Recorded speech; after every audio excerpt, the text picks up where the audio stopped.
guys, and welcome back to my channel. In today's video we are going to be doing a very late mid-year book freakout tag. Yeah, just the way I ended up filming everything, this video kind of got pushed backwards a bit, so it's going to be like a mid and then some year book freakout tag. But in any case, I'm kind of excited to actually take a look at what I've been reading so far this year and figure out where I am in comparison to last year. This is the first time I've ever done this tag, and I actually have not even read the questions yet, so we'll see what comes out. So the first question is, how much have you read? And so far I am on book 31 of my goal is 56. So every single year that I make my Goodreads challenge, I try to up it by one book. So last year I read 55 books. So this year I want to read 56, and I'm in the middle of 31. So far I've read 30 full books. So we'll see. I'm like, I'm a little bit behind so far because 56, yeah, I'm a little bit behind. It's August right now, so I need to get on it. Question number 2 is, what have you been reading? So I assume they mean like genres. I usually read a little bit of everything. Let's take a look here. So I definitely have some like YA fantasy, and I've also been reading a lot of thrillers, YA thrillers, and I even have a few, I'd say probably thrillers is the most thing that I've been reading so far.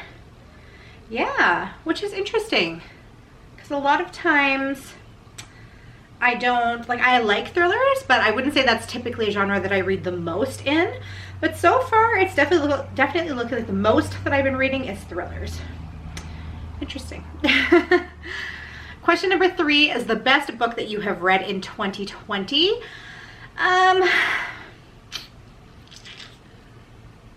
I guess I would probably say that so far the best book that I have read this year is The 7 Husbands of Evelyn Hugo by Taylor Jenkins Reid. I really enjoyed this book, and I've been really liking Taylor Jenkins Reid's. Like, I'm just going to probably read everything that she's put out because so far I've really liked what I've read of hers.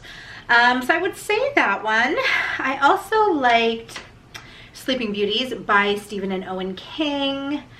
Yeah, I'd say probably those two. I also read The Real Wizard of Oz, which I had not read. I did that for I keep wanting to say BOOKTUBE for the Reading Rush. I read that and I really enjoyed it as well. So the next question is, what is the best sequel that you've read so far this year? I really enjoyed a lot of the sequels that I've read so far, so that's unfortunate. I would have to say probably DJ McHale's The Lost City of Far, which is a book in the Pendragon series. Probably that one, I would say. I did give that one a 5-star rating, and the rest of the sequels that I've read I haven't really cared for too much. So alright guys, I apologize if the angle has changed at all. I had my battery die, so I had to quickly go and change that, and I'm sure things are a little bit changed. So the next question is, what is a new release you haven't read yet but want to? I guess I don't really know how new it is. It's new as in last year, but I definitely want to read the sequel to The Hazelwood by Melissa Albert, which is called The Night Country. I had planned to read that for the Reading Rush as well this year, and then I realized as I was about to go and read it that I couldn't remember anything that happened in The Hazelwood, so I ended up rereading The Hazelwood instead of The Night Country. So I definitely want to move on and read that one next. The next question is, what is the most anticipated release for the second half of the year? Probably the 3rd book in the Hazelwood series, which is, I believe, it's called Tales from the Hinterland. I believe that it is like the actual book from the Hazelwood. I'm hoping that's what it is. So I'm really looking forward to that one. Number 7 is your biggest disappointment so far. I had a couple of those. Probably, I would have to say probably the Mara Dyer series. I really had conflicting thoughts with it, and I ended up putting 2 of the books on my best reads of 2020 and the last one on the worst reads of 2020. And I feel like the more I think about it, the more I feel like I should have just lumped the whole trilogy in the worst books that I've read this year. I just had such high hopes for it. I thought it was going to be so good, and it started off with a bang. But this story just completely went in a completely different direction that I wouldn't have probably picked up. It just strayed so far off course and became something that I wasn't even interested in anymore. And not only that, but the books were kind of boring. Like throughout the first 3/4 of the books, they were boring. And then the last quarter would get so incredibly exciting that you would just be like reading voraciously trying to finish it. And then that would make you want to go on to the next one. Because I really thought that I was going to DNF at first. And then once it got to the ending, I was like, oh my gosh, now I have to read the next one. And then the next one was the exact same way. It was slow going all the way through until the very end of the book. So I'd say those are probably my worst reads. Well, my biggest disappointments for sure. The next question is, what was your biggest surprise? And that one was definitely Sleeping Beauties by Stephen and Owen King. I have a really kind of love-hate relationship with Stephen King. He's such an iconic writer, but I really dislike his writing style a lot of the times. Like he just uses a lot of slurs and a lot of language that I don't feel necessarily adds to the book. And a lot of times it just like kind of turns me off. So, and plus Sleeping Beauties is such a big book, like she is thick. And I was really unsure whether or not I wanted to even pick it up. I got it for Christmas a few years ago. Finally, I decided to pick it up, and I was actually extremely surprised at how quickly I read it and how much I really enjoyed it. I ended up giving it a 5 out of 5, and I was really surprised by that. New favorite author, debut or new to you? I would say probably Taylor Jenkins Reid, I think. I had read Daisy Jones and the Six last year, and I really enjoyed it. But then once I read The Seven Husbands of Evelyn Hugo, I realized like this woman is a force and she is here to stay, and she is an amazing writer with a huge talent. So I'd say she's probably one of my favorite new authors. The next question is underrated gems that you have discovered recently. And I don't know that I even really have an answer for this one.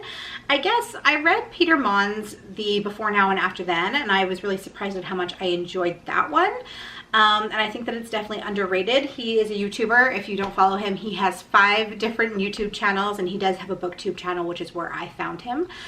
His channel is called Peter Likes Books, and he read his entire book on his BookTube channel because it's no longer available to purchase anywhere, and I really enjoyed that he did that. And it was just kind of cool to read another book by a peer. Question number 11 is rereads this year. So the only book that I have reread is The Hazelwood by Melissa Albert. And like I said earlier, that was just because I went on to read the sequel and I could not remember a single thing that happened in the first book. And it was funny too, because as I was reading it, I couldn't remember it. Like it was as if I was reading it for the first time. So I don't know what I was doing when I was reading it the first time, but I had zero recall whatsoever. The next question, question number 12, is a book that made you cry. And so for that one, definitely The Before, Now, and After Then by Peter Mon made me cry. The Seven Husbands of Evelyn Hugo. What else? I think that was it. Yeah, I think that's probably it. Ones that made me cry. Question number 13 is a book that made me happy. So a lot of books that I love are books from my childhood. So if you don't know, if you're new here, I've been collecting books that I used to read like as a preteen and as a kid. Books like Goosebumps and like the Babysitter's Club, stuff like that. And rereading those always make me really happy. And during the reading rush, I did read a Goosebumps book and that made me happy. So question number 14 is the most beautiful book that you have bought or received so far this year. Probably The Starless Sea by Erin Morgenstern. That is a beautiful book. Also The Night Country. It's hard to remember when I bought them. I don't know if I bought those both this year. I think I did. I think so.